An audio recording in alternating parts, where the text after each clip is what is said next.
The geological samples sat in neat rows across the laboratory table, each one tagged with coordinates and mineral composition data. Rebecca Hayes held one up to the light, watching how the crystalline structure caught the afternoon sun streaming through the dome's transparent panels. 6 years of cataloging rocks on New Cascadia, and she still found beauty in the simple work of discovery. Behind her, David Park laughed at something on his screen. The communications officer had been messaging his sister back on Earth, sharing pictures of the strange purple flora that grew near the station. His daughter's birthday was next week.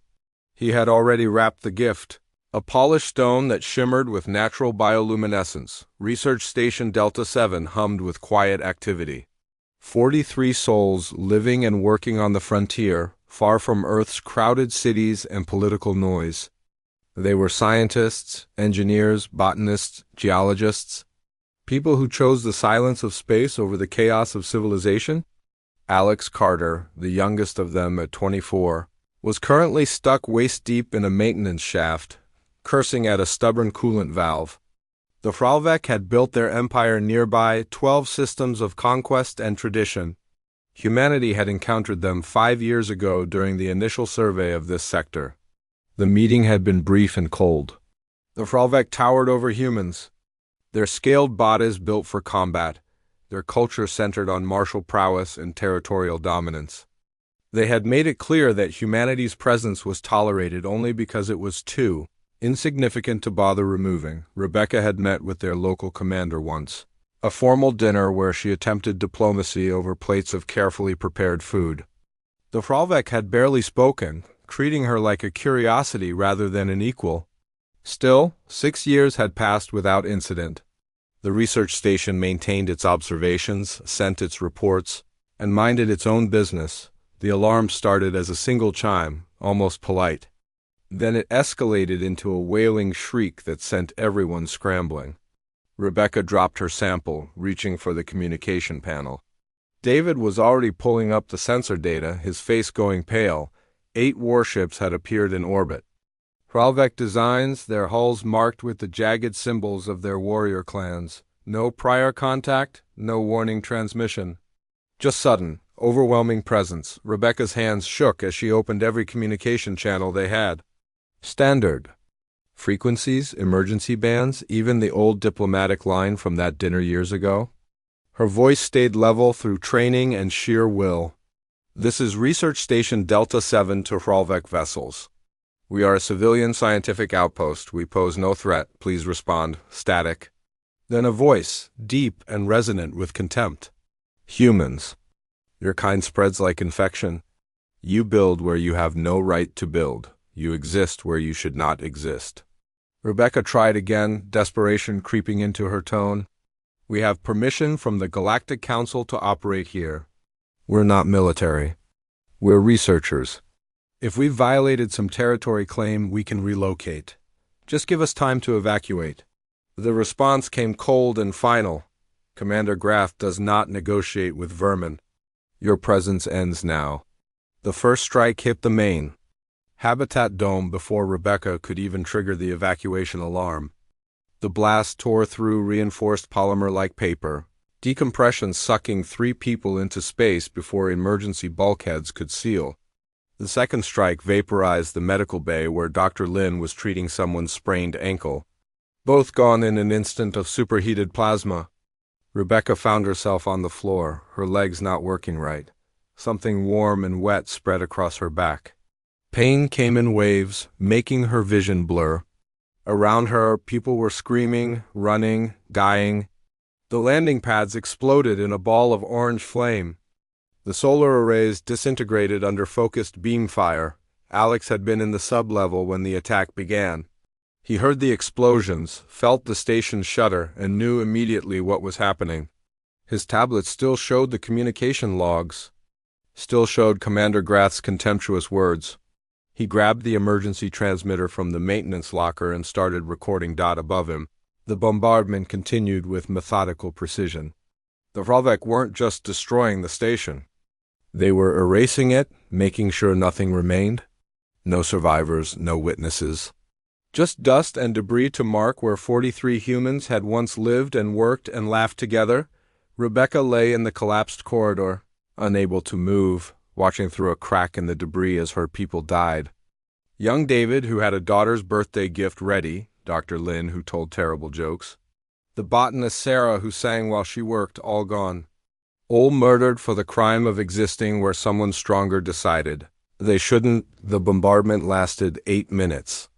When it ended, silence fell across the ruins of Research Station Delta 7. The Hrolvek ships remained in orbit for another hour, scanning to ensure complete destruction. Then they departed, satisfied with their work. In the sublevel, Alex finished his transmission. His hands shook as he entered the coordinates, the timestamp, the details of what happened. The communication array was gone, but the emergency beacon had its own small transmitter. Enough range to reach the nearest relay station. Enough power for one message. He attached the recording of Commander Grath's words. The casual cruelty. The contempt. Then he added his own message, 3 words that would travel across space to Earth, 3 words that would change everything. They murdered everyone. Transmission launched into the void, carrying its cargo of grief and rage. Above, the Hrolvek fleet jumped to faster-than-light speed, already forgetting the minor border action they had just completed. Commander Grath filed his report with satisfaction. The human infestation had been cleansed. Order had been restored. None of them understood what was coming. None of them knew that humanity's greatest strength was not their technology or their numbers, it was their memory. And humans never forgot their dead. 3 days after the attack, the emergency beacon's message reached the relay station at Proxima Junction. The automated system flagged it as Priority Alpha and forwarded it directly to Earth Defense Command. By the time the sun rose over Geneva, every member of the Security Council had watched the footage. The recording showed everything. Rebecca's desperate attempts at diplomacy. Commander Grath's contemptuous dismissal. The bombardment. The screaming. Young David Park clutching a wrapped birthday gift as the ceiling collapsed on him, Dr. Lynn burning. Sarah the botanist thrown into space. Her final moments captured in horrible detail. Mo Patricia Cole sat in the command center, watching the video for the 5th time. She was 62 years old, a career officer who had spent 40 years in peacetime service. She had negotiated treaties, prevented conflicts, built bridges between humanity and a dozen alien species.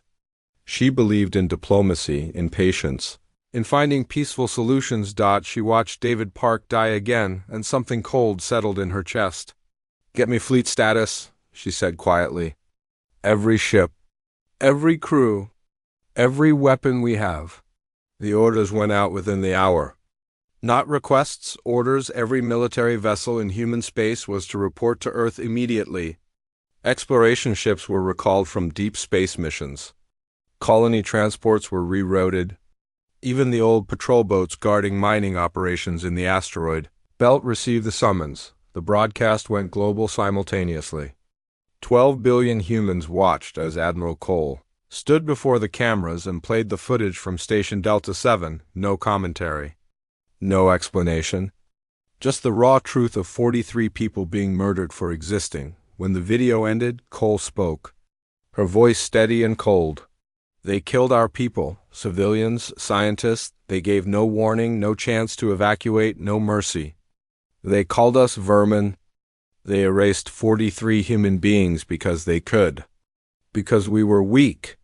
Because we chose peace." She paused, letting the words settle. "We will respond.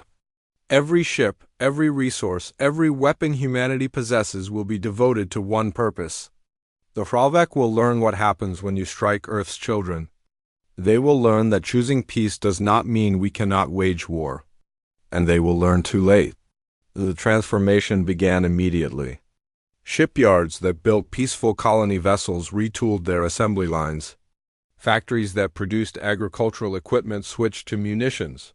Scientists who spent careers studying plant biology now worked on weapon systems. Universities canceled classes as students volunteered for military service en masse. Captain Sarah Rodriguez reported to her ship 3 hours after the broadcast. The Vengeance was one of only 12 purpose-built warships in the human fleet, constructed during the early expansion period when humanity still feared what they might find in the stars. She had served on it for 8 years, participating in exactly 0 combat operations, her crew assembled in the hangar bay, faces grim. Sarah recognized the look in their eyes, rage, pure, cold rage. "Listen up," she said, her voice echoing in the metal space. "We're going to war. Not for territory. Not for resources. For revenge. The Hrolvek think we're weak because we choose diplomacy first. They're about to learn the difference between choosing peace and being incapable of violence."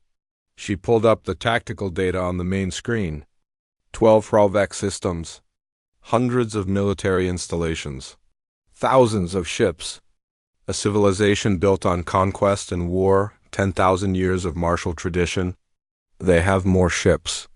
Better armor. More experience.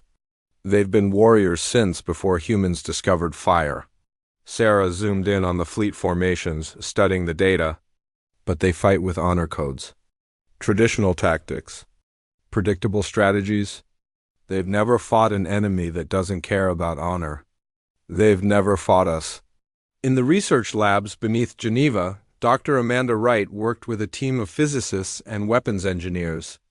Before the attack, she had been developing new propulsion systems to make colony ships more efficient. Now she was designing weapons that terrified her. "This particle beam operates outside conventional weapons treaties," one of her assistants said, hesitant. "It's technically a war crime." Amanda looked at him, her expression flat. "We're not bound by treaties the Hrolvek never signed. And even if we were, they forfeited any right to mercy when they murdered 43 unarmed scientists.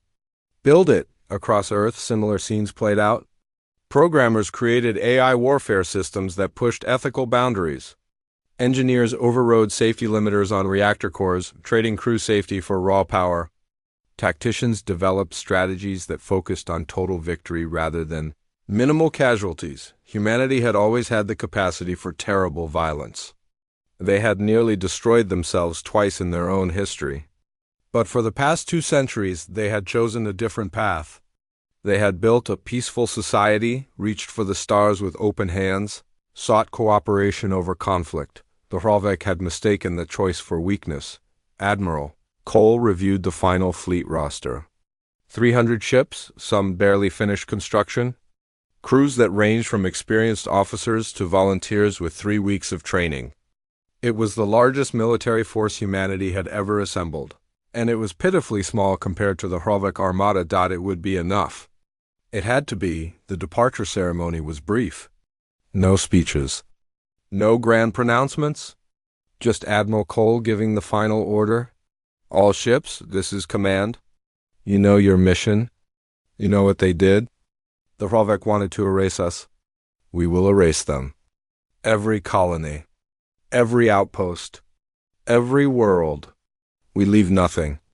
We take no prisoners. We show no mercy. They struck 41 of our people. We will strike millions of theirs. This is not war. This is extermination." 300 ships engaged their drives and left Earth orbit, heading toward Hrolvek space. Behind them, the planet watched and waited. Ahead of them, an empire of warriors prepared to learn what humans were truly capable of when they stopped choosing peace and embraced total war. Beta 3 was considered a peaceful world by Hrolvek standards. 8 million civilians lived in its sprawling cities, working in factories and farms that supplied the greater empire. The military presence was moderate, a defense fleet of 30 warships and orbital platforms, designed to deter pirates rather than repel serious invasion. Commander Ralph received the alert about approaching vessels with casual interest. Probably a trade convoy off course, or perhaps some minor species requesting permission to pass through Hrolvek space. He was reviewing the sensor data when his second officer spoke, voice tight with confusion. "Commander, those ships are human." Ralph laughed. "Humans? Here? They must be lost. Open a channel and direct them back to their territory before they embarrass themselves further." But as the human fleet dropped from faster-than-light travel, Ralph's amusement faded. 300 ships materialized in perfect formation, their weapons already powered and targeting solutions locked. "This is Commander Ralph of the Hrolvik Defense Fleet. You are in violation of our territorial space. Withdraw immediately or face consequences." The response came from Admiral Cole herself. Broadcast on all frequencies so every ship, every station, every soul in the system could hear. "This is Admiral Patricia Cole of the United Earth Fleet. You harbor those who murdered our people. You support a government that commits genocide against civilians. We are not here to negotiate. We are here to deliver justice. You have 60 seconds to abandon your vessels before we destroy them." Ralph stared at the communication screen in disbelief. Was this a joke? Humans issuing ultimatums to the Hrolvik Empire? He signaled his fleet to battle formation, confident that 30 warships crewed by professional warriors would easily handle whatever these prey animals thought they were doing. "All ships, engage the humans. Show them why the Hrolvik are the apex predators of this sector." The Hrolvik fleet advanced in their traditional phalanx formation, ships moving in perfect synchronized ranks.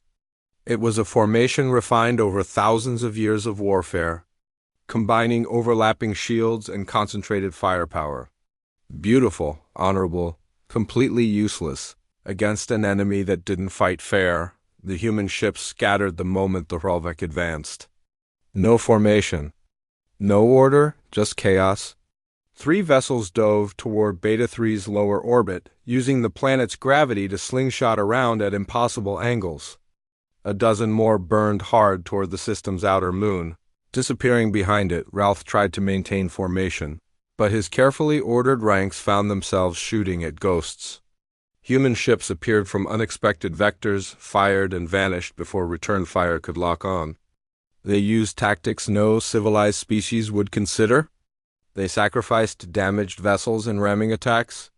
They hacked into Hrolvik communications and broadcast false orders that turned coordinated maneuvers into confusion. Captain Rodriguez led a boarding team onto a Hrolvik heavy cruiser. The Hrolvik expected single combat, warriors testing themselves against worthy opponents. Instead, human marines moved in tight squads, covering each other with overlapping fields of fire.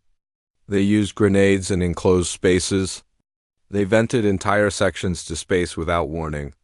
One squad deliberately detonated their own explosive charges while still in the blast radius, sacrificing themselves to destroy the cruiser's reactor core. Within 2 hours, Ralph's fleet was reduced to debris. He died when his flagship's bridge was breached. Not in honorable combat, but from explosive decompression. His body torn apart by the void. The Hrolvik on Beta 3 watched the battle in orbit with growing horror. Their defense fleet, their protection, their warriors, all destroyed by an enemy they had dismissed as weak. Planetary defense forces mobilized, preparing for ground invasion. The invasion never came. Admiral Cole reviewed the tactical situation from her command center. Beta 3 lay defenseless below, its orbital defenses eliminated, its fleet destroyed. Standard military doctrine would call for occupation, for securing strategic assets, for taking prisoners who could provide intelligence. Cole remembered the footage of Station Delta 7, remembered civilians burning, remembered the contempt in Commander Grath's voice as he called humans vermin. All ships, bombardment pattern Theta. Sterilize the surface. Leave nothing alive. Captain Rodriguez felt her hands tighten on her command console. Admiral, there are 8 million civilians down there. Non-combatants, children. Did Station Delta 7 have combatants, Captain? Were our people given a chance to surrender? Execute your orders. The bombardment was methodical and absolute. Kinetic weapons traveling at relativistic speeds struck major cities, the impacts releasing more energy than nuclear weapons. Plasma bombardment turned forests to ash. Biological agents specifically designed for Hrolvik physiology spread through the atmosphere. Deadly to them but harmless to the planet's native ecosystem. In the city of Carvel, a Hrolvik teacher named Sylph held her students close as the sky turned white with incoming fire. She had never been a warrior. She taught history to younglings, stories of their people's proud traditions. She died clutching them, their bodies vaporized in an instant of superheated plasma. The bombardment lasted 6 hours. When it ended, Beta 3 was a tomb. 8 million Hrolvek, from the oldest elders to the newest hatchlings, dead. Their cities were glass. Their atmosphere was poison. Their civilization was erased as completely as Station Delta 7 had been before leaving. Admiral Cole ordered a communications satellite left in orbit, broadcasting a single message on all Hrolvek frequencies. You killed 41 humans. We have killed 8 million of you in response. This is only the beginning. Every world, every colony, every station. We will erase you completely. Run, hide, it will not matter. We are coming. The human fleet jumped to faster than light speed, heading toward their next target. Behind them, Beta 3 hung silent in space. A dead world serving as humanity's opening statement in a war of extermination across the Hrolvek Empire. Leaders received the news with shock that slowly transformed into fear. The humans were not fighting a war. They were conducting genocide. And they were just getting started. Supreme Commander Volrak stood before the Hrolvek High Council, his scales rigid with barely contained fury. Behind him, holographic displays showed the smoking remains of Beta 3, followed by images of 3 more destroyed colonies. Military Station Callus 9, reduced to spinning debris. Outpost 7, its garrison of 5,000 vaporized. Mining Colony Theta, workers and their families killed in their homes. 4 systems, Volrak said, his voice tight. 4 systems destroyed in 2 weeks, 30 million dead.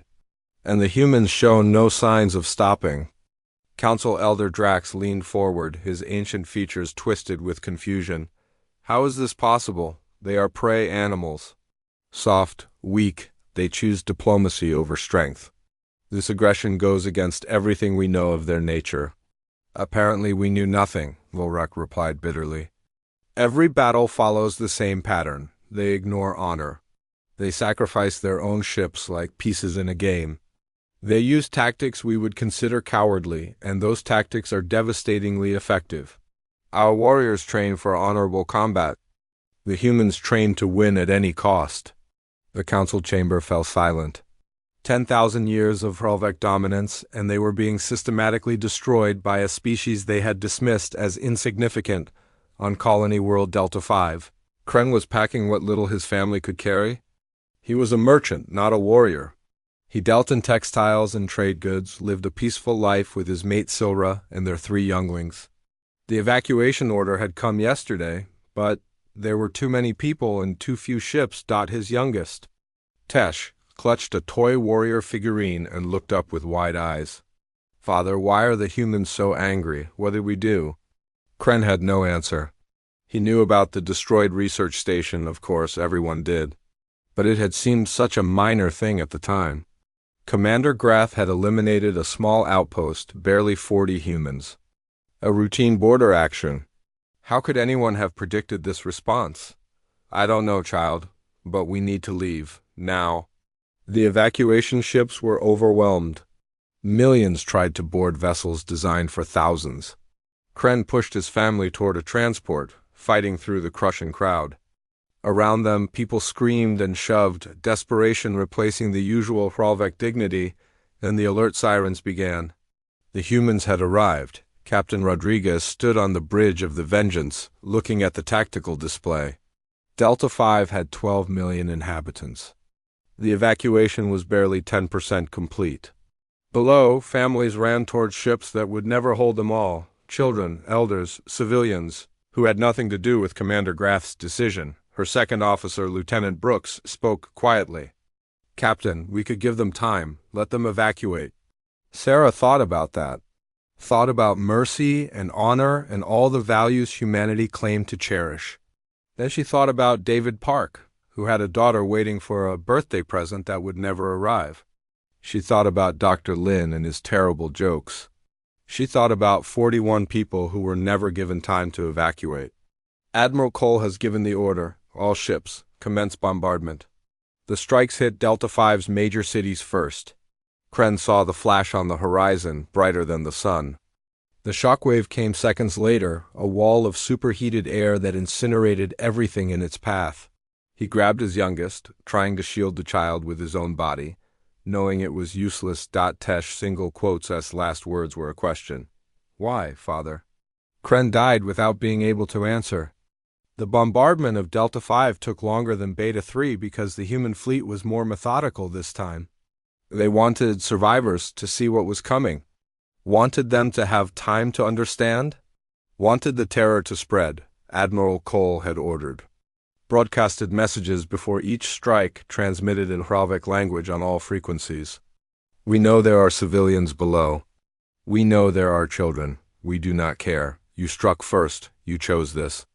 Every death is on your hands. Across the Hralvik Empire, panic spread like wildfire. This was not how war was supposed to work. There were supposed to be rules, traditions, honor. Enemies fought for territory or resources. They didn't simply exterminate entire populations out of revenge, but humans did. Humans remembered every single one of their dead and demanded 1,000 lives in payment for each one. Supreme Commander Volrak mobilized the full military might of the Empire. 600 warships, the largest fleet ever assembled, crewed by the finest warriors from all 12 systems. They would intercept the humans at Colony World Gamma 7 and end this madness with overwhelming force. The battle was a disaster. The humans used every advantage, every trick, every ruthless tactic they possessed. They seeded the approach routes with mines that detonated at random intervals. They hacked into Hralvik navigation systems and fed false sensor data. They used captured Hralvik communications to broadcast fake distress calls, splitting the fleet's attention. When the main engagement began, the humans didn't fight fair. They targeted command ships with suicide runs. They used plasma weapons at ranges where the backblast damaged their own vessels. They deployed biological weapons in the void of space, clouds of engineered viruses that survived long enough to contaminate Hralvik life support systems. Volrak watched, his magnificent fleet torn apart by an enemy that refused to play by the rules of civilized warfare. He sent orders for honorable formation. The humans ignored formation and struck from every angle. He challenged them to single combat between champions. The humans responded by ramming his flagship with an unmanned drone traveling at relativistic speed. Supreme Commander Volrak died instantly, along with 3,000 crew members, when the drone's impact shattered his ship like glass. The Hralvik fleet, leaderless and demoralized, broke and ran. Those who surrendered were told to abandon ship and were left floating in space while their vessels were destroyed. The humans took no prisoners. In the High Council chamber on the Hralvik homeworld. The Council watched the reports coming in. Half their systems were evacuated or destroyed. Their military was broken. And the human fleet continued its advance, relentless as death itself. Elder Drax spoke the words no Hralvik had ever thought they would say. We must surrender. We must beg for mercy. The vote was unanimous. They would send an ambassador to the humans and end this nightmare before their entire species was exterminated. Ambassador Threx had negotiated peace treaties for 3 decades. He had resolved border disputes, prevented wars, found compromise when all seemed lost. He was considered the finest diplomat in Hralvik history. Chosen by the High Council for this impossible task, because if anyone could convince the humans to show mercy, it would be him. His ship approached the human fleet with all weapons powered down, broadcasting surrender signals on every frequency. Threx had prepared his speech carefully, balancing acknowledgement of Hralvik wrongdoing with appeals to human compassion and reason. He would offer reparations, territorial concessions, even the arrest and trial of Commander Grath if that would satisfy their bloodlust. The human response came from Admiral Cole, her voice devoid of emotion. Ambassador Threx, we acknowledge your surrender signal. We reject it. Turn your ship around and flee with the rest of your kind. You have 24 hours before we reach Hralvik Prime. Threx felt his blood run cold. He tried again, his voice steady despite the fear. Admiral, please. We acknowledge our wrongdoing. Commander Grath acted without authorization. We will deliver him to you for justice. We will pay any reparation you demand. Just stop the killing. Did you offer our people the choice to surrender? Did they have authorization to exist in peace? Did Commander Grath deliver himself for justice? Admiral, billions of civilians are fleeing Hralvek Prime. They are innocent. They had nothing to do with the attack on your station. Children, Admiral. Younglings who have never even seen a weapon. There was a long pause. Threx hoped he had found something, some crack in the human resolve. Then Cole's response came, and it shattered that hope completely. We watched children die at Station Delta 7. We watched them burn, suffocate, freeze in the void. Your Commander Grath did not care about their innocence. Why should we care about yours? Because you are better than us, Threx said desperately. Your reputation spans the galaxy. You seek peace. You value life. You build rather than destroy. Do not let our crime turn you into what we are. We are exactly what you made us. You wanted to see humans at war. Congratulations. This is what we become when you push us past mercy. The transmission ended. Threx sat in his command chair, feeling the weight of failure crush him. He had been so certain he could negotiate, could find some middle ground. He did not understand that humans operated on a principle the Hralvek had never encountered, proportional response taken to its absolute extreme. The Hralvek had destroyed one small outpost. So humans would destroy one entire species on the evacuation fleet fleeing Hralvek Prime. Commander Grath stood in the observation deck, watching his homeworld shrink in the distance. 3 billion Hralvek had lived there before the evacuation order. The massive exodus had managed to save perhaps 2 billion, packed into colony ships, cargo haulers, anything that could achieve faster-than-light travel. A young Hralvek named Terran approached him, her scales pale with fear. Commander Grath, is it true? Did you really destroy a human station without provocation? Grath nodded slowly. It was a minor outpost. Barely 40 individuals. In our culture, such an action is considered routine border enforcement. We did not even consider it worthy of a full report to the High Council. You killed 40 humans and thought it was insignificant? Yes, Grath's voice was hollow. I did not know. None of us knew. We saw them as weak because they chose peace. We never imagined that choice was a leash they kept on something far more dangerous than any warrior culture. We thought we were apex predators. We were wrong. The human fleet arrived at Hralvek Prime to find it abandoned. The great city stood empty, monuments to a civilization that had thrived for 10,000 years, parks where younglings had played, universities where scholars had studied, markets where families had gathered. All empty now, echoing with ghosts, Captain Rodriguez led a team to the surface. They walked through the capital city, their footsteps loud in the silence. They found museums filled with Hralvek history, libraries containing countless books, homes where families had lived their ordinary lives. Lieutenant Brooks stopped at a school, looking at drawings pinned to a wall, childish art depicting Hralvek warriors in glorious combat. Captain, does this feel right to you? We're erasing an entire species from existence. Sarah looked at the drawings, thinking about the children who made them. Children who were now fleeing into deep space, refugees with no home to return to. Then she thought about the school David Park's daughter attended back on Earth, where she waited for a birthday present that would never arrive. No, she said quietly. It doesn't feel right. But neither did watching Station Delta 7 burn. Sometimes there are no good choices. Only necessary ones. Admiral Cole gave the order and Hralvek Prime died. Not from bombardment this time. The planet would remain intact, a monument to what happened when you murdered human civilians. But every computer system was wiped. Every database erased. Every structure rigged with delayed demolitions that would trigger over the next century, slowly reducing the cities to rubble. The Hralvek would not be allowed to return. Their homeworld would stand as a tomb, a warning visible from space to any species that might consider following their path. The evacuation fleet ran as fast as their ships could manage, heading toward the galactic rim where human space ended and unknown territories began. 2 billion refugees fleeing the consequences of one commander's casual cruelty. Behind them, the human fleet followed. Not attacking, not firing, just following, herding them away from known space, making sure they understood they could never return. Admiral Cole watched the fleeing ships and felt nothing.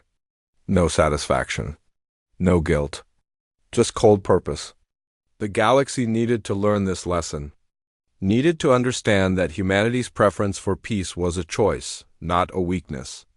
And that revoking that choice came with a price counted in entire civilizations. The debate raged across every ship in the human fleet. Admiral Cole sat in her command center, listening to the arguments flood through official channels and private communications alike. The Hrolvek convoy was within range.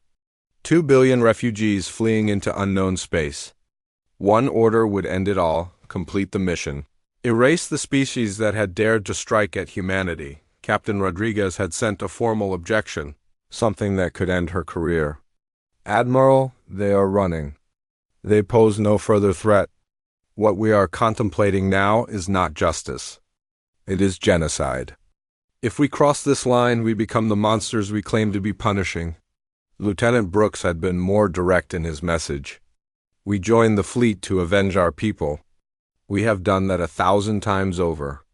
Billions are dead. Their empire is dust. When does it end? Even Dr. Wright, who had designed the weapons that made this campaign possible, had sent a plea. I built these systems to protect humanity, not to exterminate species. If we kill those refugees, we prove the Hrolvek were right to fear us. Admiral Cole reviewed the casualty reports one more time. 41 humans dead at Station Delta 7, 4 billion Hrolvek dead in response. Their military destroyed. Their worlds abandoned. Their civilization erased from known space. The mathematics of vengeance had already exceeded any reasonable measure, but vengeance was never about mathematics. Before Cole could make her decision, an alert came through. A single Hrolvek vessel had broken formation from the refugee convoy, approaching the human fleet under a white flag. The identification codes marked it as a military command ship. Commander Grath's face appeared on the communication screen, his scales dull with exhaustion and shame. He broadcast on all frequencies, so every human ship and every Hrolvek refugee could hear his words. I am Commander Grath. I gave the order to destroy your research station Delta 7. I called your people vermin. I murdered 41 civilians without provocation or mercy. The blood debt is mine alone. He paused, his voice heavy with acceptance of what was coming.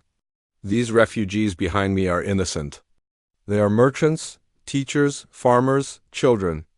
They have committed no crime except being born Hrolvek. My crew and I offer ourselves for execution. Take your justice from those who earned it. Let the innocent pass. Cole stared at the screen for a long moment.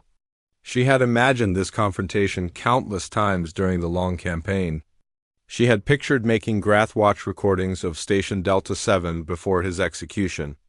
Had imagined making him understand in his final moments the magnitude of what he had done. Now, facing him, she felt only emptiness.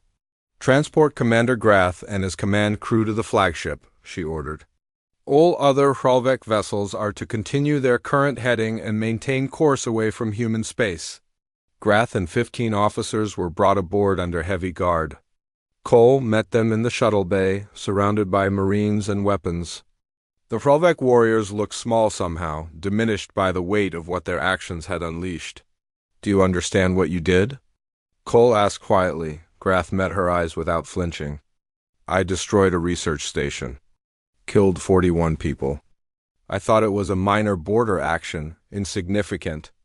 I did not understand that humans value each individual life so intensely. I did not understand that you would burn entire worlds to avenge a single loss.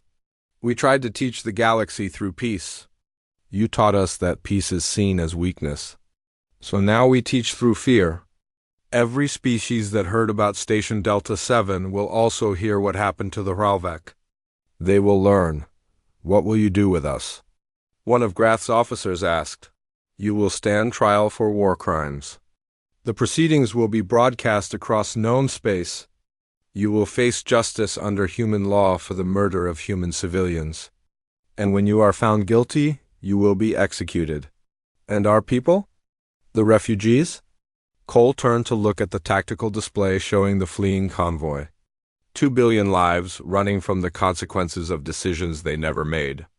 She thought about the children in those ships.